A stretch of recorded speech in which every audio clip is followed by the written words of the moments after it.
The insane popularity of compact SUVs just doesn't seem to show signs of slowing down, and it's not hard to see why.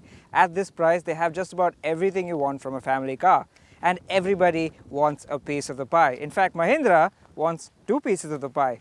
As you probably know, they already have a compact SUV called the TUV300, and now there's this, the XUV300. It's a baby sibling to the XUV500, and Mahindra says it's quite different from what the TUV offers. Well, it's also packing a lot of segment-first features, and I'm going to drive it today to tell you what it's all about. But before we go any further, tell us in the comments what you think of the XUV300. Would you pick it over any of its established rivals? Also give us a like, a subscribe, and click on the bell icon to be notified every time we make a new upload.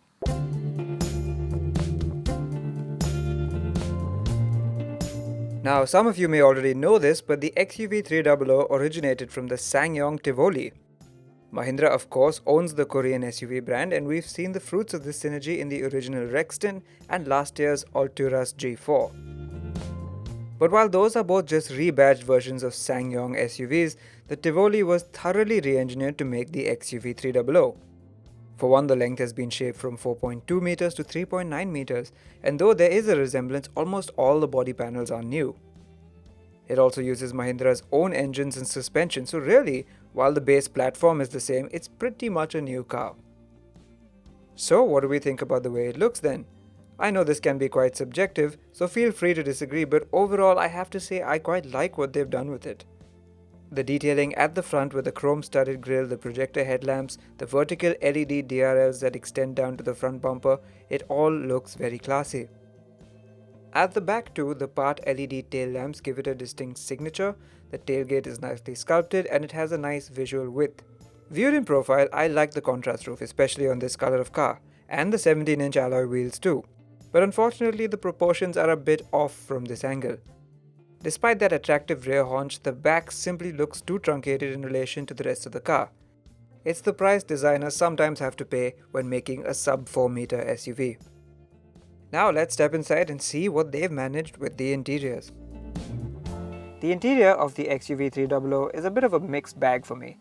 On one hand, the design is pretty straightforward, and for the most part the dashboard at least is really high quality. These buttons, for instance, they're very well damped, and even the ones on the steering wheel feel really premium. In fact, the steering wheel itself feels really nice to hold. On the other hand, there are far too many colors, textures and materials on this dashboard, and it looks like a bit of a mishmash.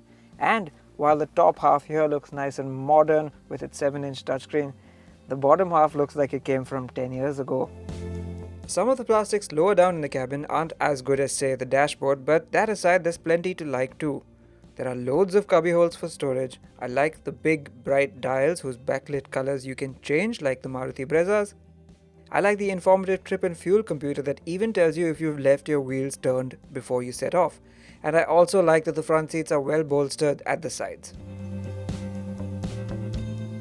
But the really impressive bit about the XUV300 is its vast equipment list, which I'm going to try and list out for you right now. Most of the equipment is up there with the best in the segment, and there are even a few segment firsts. There's dual zone climate control, heated outside mirrors, an auto dimming inside mirror, sunroof, tire pressure monitoring system, cruise control, auto headlamps and wipers, variable steering weight, engine stop start, and a 7-inch touchscreen with Apple CarPlay and Android Auto.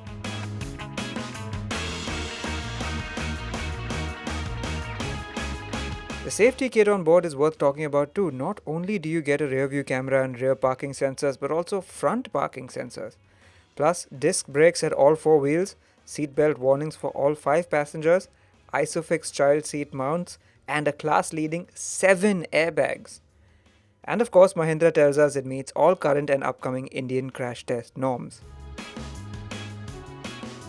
An interesting feature of the back seat of the XUV300 is that it has adjustable headrests and 3-point seat belts for all 3 passengers, and that's quite cool. The bench is reasonably comfortable and there is enough space, although it's not the class best. The driver's seat is set to my position and I'm about 5'8", so yes, there is a bit of wiggle room, but if you had 2 6-footers back to back, they'd be a little bit tight on space, I think.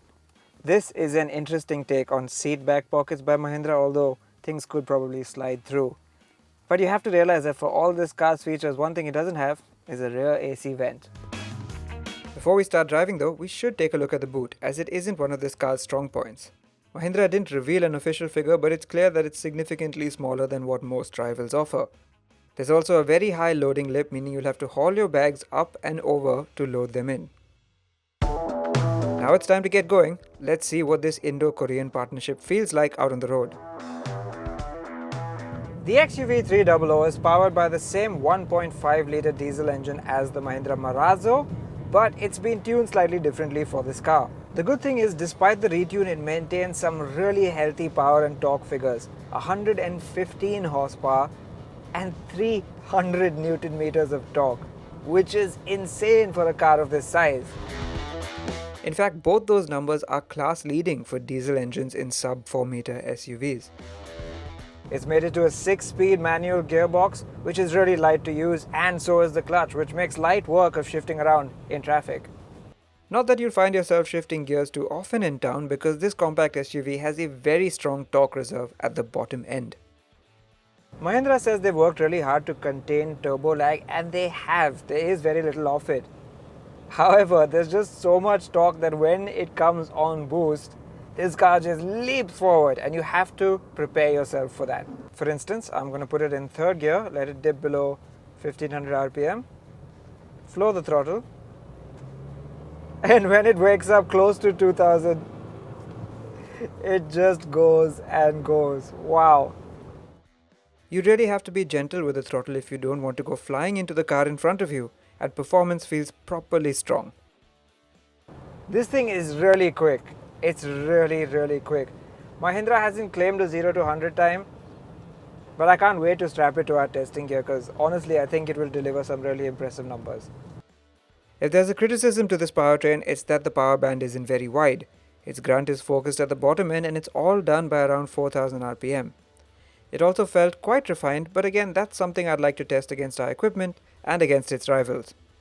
Another commendable feature on this compact SUV is engine stop-start, which will save you a lot of fuel every time you stop at traffic lights.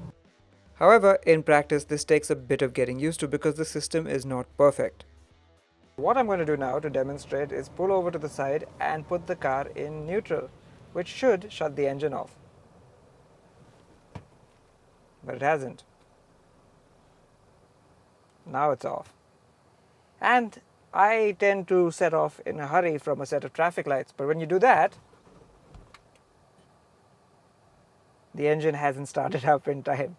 So you will stall it and you have to start it up again. So I guess it takes a little bit of getting used to, but it's not perfect. See what I mean? Now you should know that there will also be a 1.2-litre turbocharged petrol engine with 110 horsepower and 200 Newton meters, but Mahindra didn't have this car for us to test at this event. The XUV300 rides pretty decently as well. It's set up a little bit on the firm side, but it's not uncomfortably so. Bump absorption in general is quite good, and unless it's a really big crater or steep speed breaker, the XUV300 takes it all in its stride.